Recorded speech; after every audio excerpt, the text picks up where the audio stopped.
قبر میں یہ لکھا ہوا قرآن رکھ دیا آپ نے اور یہ سوچا کہ ہماری میت قرآن لے کر جا رہی ہے. میاں قرآن یہ ورقی قرآن نہیں کہہ رہا ہوں. صلی اللہ علیہ وسلم نے فرمایا رب تعالیٰ کے نزدیک وہ بندہ دنیا میں لانے والی چیزوں میں سب سے بہتر ہے جو قرآن اپنے ساتھ لایا ہو.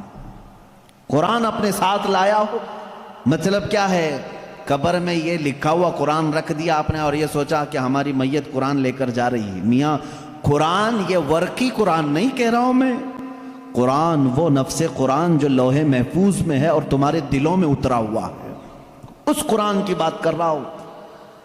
وہ قرآن جس نے بھی اپنے سینے میں رکھا اور اللہ کی بارگاہ میں گیا، اس کی سفارش قرآن کی مردود نہیں ہوتی. رسول کریم صلی اللہ تعالیٰ علیہ وسلم فرماتے ہیں دو چیزیں تمہارے عمل میں سے، تمہارے عمل جتنے بھی ہیں دنیا میں، جیسے نماز، روزہ، حج، زکوٰۃ، خیرات، صدقات، یہ سب جو اعمال ہیں، ان سارے اعمال میں سے دو عمل ایسے ہیں حضور پاک صلی اللہ علیہ وسلم فرماتے ہیں وہ قیامت کے دن ان کو اللہ تعالیٰ شکل دے گا، انسانوں جیسی ایک شکل، اور وہ اپنے ساتھی کی سفارش کرنے کے لیے جھگڑا کریں گے. وہ آئیں گے سفارش کے لیے. پوچھا گیا وہ کون سی؟ کہا ایک روزہ رمضان، اللہ تعالیٰ اس کو شکل دے گا، اور دوسرا قرآن، اس کو بھی شکل دی جائے گی. حضور اکرم صلی اللہ تعالیٰ علیہ وسلم نے فرمایا جس کے حق میں یہ دونوں نے سفارش کر دی اس پر جنت واجب ہو گئی، اور جس کے خلاف آ کر کے یہ دونوں کھڑے ہو گئے، میرے آقا صلی اللہ علیہ وسلم فرماتے ہیں پھر اس پر دوزخ میں جانا لازم ہو جائے گا. اگر یہ دونوں آ کر کھڑے ہو گئے کسی کے خلاف، قرآن اور رمضان. رمضان کہے گا کہ مولا میں اس کے گھر جاتا تھا، اس نے بے حرمتی کی ہے، میری بے عزتی کی ہے. میں جب جاتا تھا تو یہ بے حیائیاں ویسے ہی کرتا تھا، میرا ادب و احترام کبھی نہیں کیا اس نے. اگر رمضان ہمارے خلاف کھڑا ہو گیا اور قرآن اگر یہ کہہ دیا کہ مولا کبھی اس نے مجھے اپنے سینے سے نہیں لگایا، کبھی میری آیتیں تلاوت نہیں کیا، اس کو آج معاف نہ کیا جائے، رب تعالیٰ ان دونوں کی سفارش اس حق میں بھی قبول کرے گا اور دوزخ میں بھیجے گا. اللہ کے رسول صلی اللہ تعالیٰ علیہ وسلم جو سید المعصومین ہیں، بخشے ہوئے ہیں، وہ دعا یہ کرتے تھے اللہم اجعل القرآن حجتا لنا لا حجتا علینا. اے اللہ قرآن کو قیامت کے دن ہمارا سفارشی بنا، ہمارے خلاف مقدمہ کرنے والا نہ بنا. اندازہ کرو رسول کریم صلی اللہ تعالیٰ علیہ وسلم جب یہ دعا فرماتے تھے، اس قرآن کو تم ہلکا نہ سمجھو. اے مسلمانوں سوچنے کی بات ہے، تمہارے پاس 1000 کتابیں نہیں ہیں، ایک ہی قرآن ہے جس سے ساری امت کو جوڑا گیا ہے.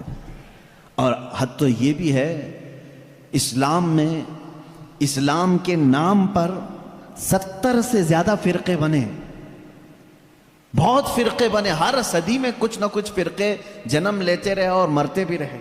آج بھی ہیں 70 سے زیادہ فرقے پائے جاتے ہیں، بلکہ خود شیعوں میں 70 فرقے ہیں، خوارج میں الگ فرقے ہیں، ان کے علاوہ اور دوسرے فرقے جیسے قادیانی ہیں، بدعقیدہ ہیں، جو اسلام کی کچھ نہ کچھ بنیادی چیزوں سے انحراف کرتے ہیں.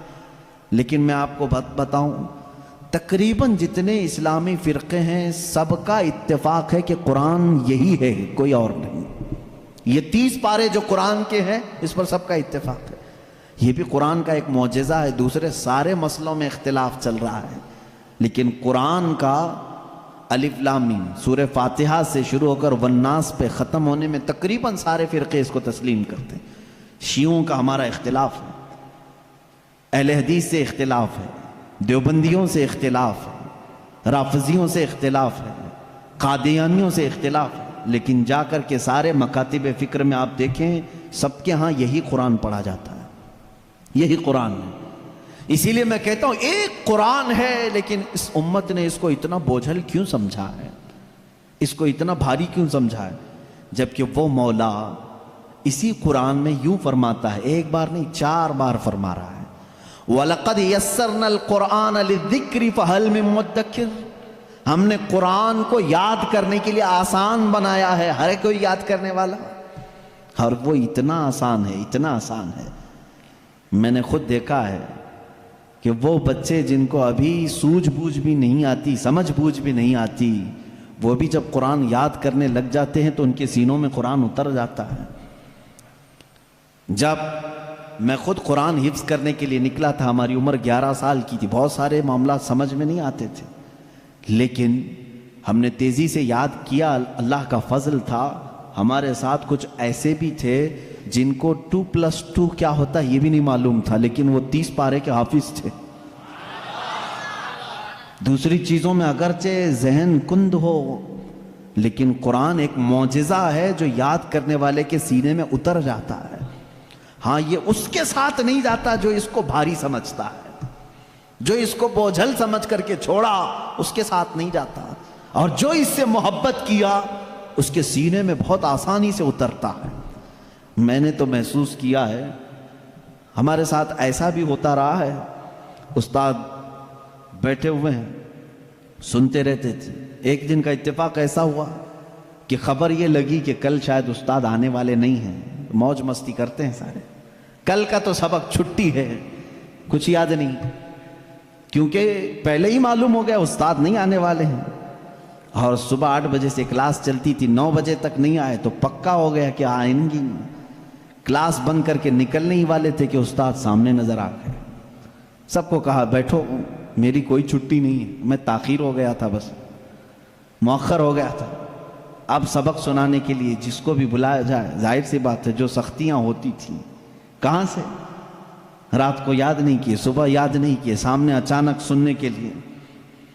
ایسے عالم میں میرا خود کا تجربہ بھی ہے، کئی ہمارے ساتھیوں کا بھی تجربہ ہے، قرآن پر ہاتھ رکھا، دل سے کہا اللہ کا کلام ہے، اتر جا جلدی سے، بس اور کچھ نہیں۔ شاید 10 منٹ لگے ہوں، 15 منٹ لگے ہوں، قرآن کے 2 صفحے یاد ہو جاتے تھے۔ جتنی جلدی پانی ہضم نہیں ہوتا اس سے جلدی قرآن یاد ہوتا تھا۔ کر کے تو دیکھا ہوتا آپ نے، کر کے تو دیکھا ہوتا۔ شروع میں شیطان بہت ورغلاتا ہے، بہت بہکاتا ہے، یاد کرنے نہیں دیتا اور بھگاتا ہے، لیکن جو جم گیا تو پھر قرآن ہی اس کا مددگار بھی ہوتا ہے۔